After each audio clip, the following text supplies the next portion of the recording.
ክስተትና ሁኔታዎችን ሳይሆን ራስህን መለወጥ ላይ ያተኩር። ይኸውልህ አንድ ንጉስ ነበርና ከተማውን ለማሰስ ሲወጣ እሾሆቹ ወጉታል።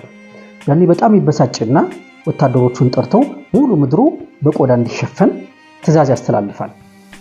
ነገር ግን አማካሪዎቹ ይሄን ነገር ሲያስቡት ከባድ መሆኑን ይገባቸውና ንጉስ ሆይ አጠቃላይ ከተማውን ቆዳ ማልበስ ከባድ ነው፣ ይልቁንስ እርሶ እግር ላይ ቆራጭ ቆዳዎችን እናድርግና ችግሩም ይፈታል፣ ወጪም ቆጠብን ይባላል ይሏቸዋል። ንጉሱም ይሄን ሐሳብ ይቀበሉና ተግባራዊ ይሆናል።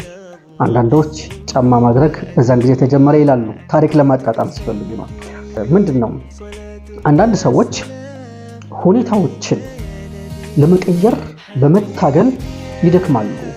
ሁኔታዎችን ለመቀየር ክስተቶችን ለመቀየር መሞከር ያሳማል፣ ብዙ ዋጋ ያስከፍልሃል። አንተ ራስህን መቀየር ከቻልክ ግን ክስተትና ሁኔታዎችንም ጭምር ማሸነፍ ትችላለህ። ዓለምን ለመቀየር አሰብኩኝ አልሆነልኝም፣ አህጉርን ለመቀየር አሰብኩኝ አልሆነልኝም፣ ይሄን ተውኩኝና ከተማዬን ሀገሬን ለመቀየር አሰብኩኝ አልተሳካልኝም፣ በስተመጨረሻ ቤተሰቦችን ለመቀየር አሰብኩኝ ይሄም የሚሳካል መስላለኝና ራሴን መቀየር ወሳኝ መሆኑን አምኜ ራሴን ለመቀየር ወሰንኩኝ፣ አደረኩት።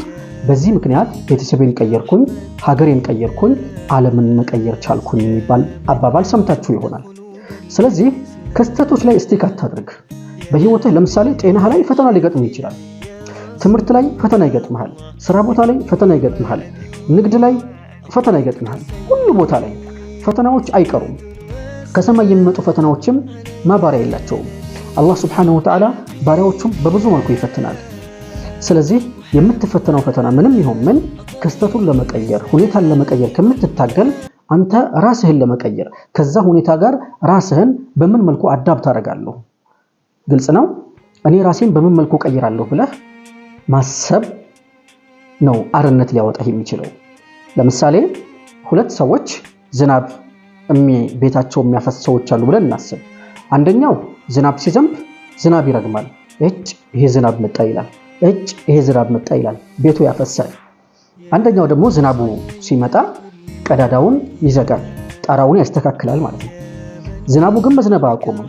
በቀጣይ ጊዜ ሲዘንብ የሁለቱ ቤቶች በመጀመሪያው ዝናብ ሲዘንብ አፍሰው የነበረ ቢሆንም በቀጣይ ጊዜ ላይ ግን የዚህኛው ሰውዬ ዝናብ ቤቱ አያፈስም። የመጀመሪያው ሰውዬ ግን ማፍሰሱን ይቀጥላል፣ ቀዳዳው አልተዘጋም። አንተ ዘንድ ያለው ክፍተት ምንድነው? ብዙ ሰዎች ራሳቸው ላይ ያለውን እኛ ላይ ያለውን ክፍተት በመዘንጋት ምክንያት ከሁኔታዎች ጋር መታገልን ያበዛሉ። ለምን ይሄ ነገር ሆነ? ለምንድነው ሰዎች ይጠሉኝ? ለምንድነው ጓደኞቼ ትኩረት የማይሰጡኝ? ለምንድነው ስራ ቦታ እንዲህ ማልባለው? ለምንድነው እግሬ ትኩረት የማይሰጠኝ? ለምንድነው በቃ ይሄ ሰዎች ትኩረት ሲነፍጉን ያስጨንቀናል። የሆነ ነገር ሲከሰት ለምንድነው ነገር የሚከሰተው? እኔ ላይ ብቻ ነው እንደሚበረታው? እኔ ውስጥ ያለኝ ጥንካሬ ከዚህ በስተፊት ስትሪንግዝ ቤዝድ አፕሮች አውርቻችሁ ነበር። መለስ ብላችሁ በመጀመሪያው ቪዲዮ ላይ ሰው እኔ ውስጥ ያለው ጥንካሬ ምንድነው? እኔ ውስጥ ያለው ክፍተት ምንድነው? እኔ ምን ማስተካከል እችላለሁ? ራሴ ላይ መስራት የምችለው ነገር ምንድነው? ያለኝን ክህሎት ተጠቅሜ የተሻለ ነገር አድርጌ ከዚህ ካለው ኢንቫይሮንመንት ጋር ከሁኔታው ከክስተት ጋር መላመድ የምችለው እንዴት ነው? ክስተቱን ውስጥ ደግሞ ወደ መልካም ነገር መቀየር የምችለው ራሴን በመቀየር እንዴት ነው የሚለውን ወደ ራስ መመልከትና መነጽርን እንደገና ማስተካከል በህይወት ላይ እጅግ በጣም ውጤታማ ያደርጋል ብዬ አምናለሁ። ሐሳብ አስተያየቶቻችሁን ልታጋሩ ትችላላችሁ። አመሰግናለሁ። ወሰላሙ አለይኩም ወራህመቱላሂ ተዓላ ወበረካቱ።